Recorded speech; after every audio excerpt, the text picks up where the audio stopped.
Hello friends, welcome to my YouTube channel. आज के dictation 80 word पर मिनट की स्पीड से बोला जाएगा। Dictation start.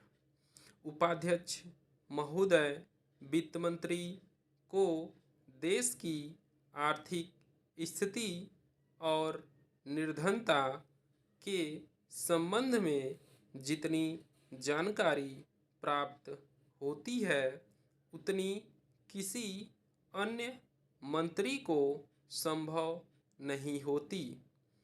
बजट बनाते समय वैसे तो बजट के आय व्यय का ब्यौरा होता ही है, लेकिन मूल रूप में देश की आर्थिक नीतियों में किस प्रकार का परिवर्तन हो तथा किस मार्ग पर वह देश को चलाना चाहते हैं, सरकार का लक्ष्य क्या है, इन सब नीतियों का बजट में विवरण होता है।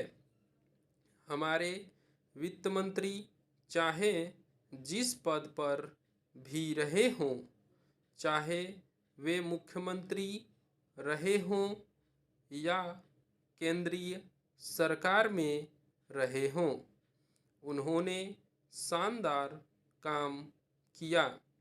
जिस समय उन्होंने बजट प्रस्तुत किया उस समय देश को और विशेष रूप से गरीबों को उनसे बहुत सी आशाएं थीं।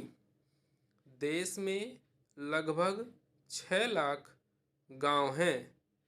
उनमें जो बेरोजगारी है, गरीबी है, उनके संबंध में देश की जनता को उनसे बड़ी आशाएं थीं और जनता देखना चाहती थी कि इस अवसर पर सरकारी नीतियों के द्वारा देश को वे क्या मार्गदर्शन देना चाहते हैं।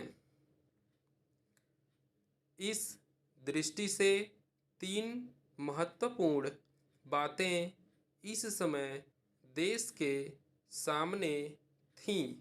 देश का आर्थिक विकास तेजी से हो, अधिक लोगों को काम मिल सके और मूल्यों में स्थिरता आए।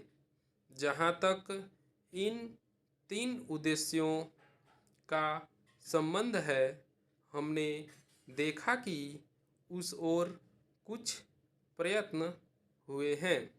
विशेष रूप से गरीबी हटाओ के संबंध में इसे देश में जो चर्चा चल रही है, इस बजट में कुछ सीमा तक उसका उल्लेख मिलता है, क्योंकि जितने भी प्रश्न प्रत्यक्ष कर लगते हैं वे ज़्यादातर धनी लोगों पर और विशेष रूप से शहर के लोगों पर लगाए गए हैं।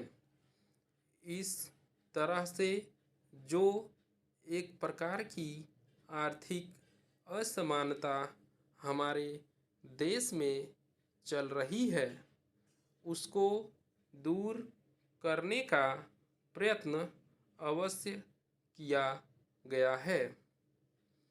लगभग 5 दशक पूर्व जब हमारा देश स्वतंत्र हुआ था, उस समय देश में जितने सरकारी कर्मचारी थे वे ऐसा समझ बैठे थे कि अब तक देश में जिस तरह से अंग्रेज़ों का प्रशासन चल रहा था उस तरह से काम नहीं चलेगा, क्योंकि कांग्रेस के जो नए लोग आए थे, जो मंत्री बने थे, वे लोग धन के मामले में त्यागी आदमी हैं। धन से उनको मोह नहीं है, लेकिन बाद में उन्होंने देखा कि हमारे मंत्री लोग भी उसी तरह से शानदार जीवन पसंद करने लग गए, जिस तरह से अंग्रेज करते थे। स्टॉप।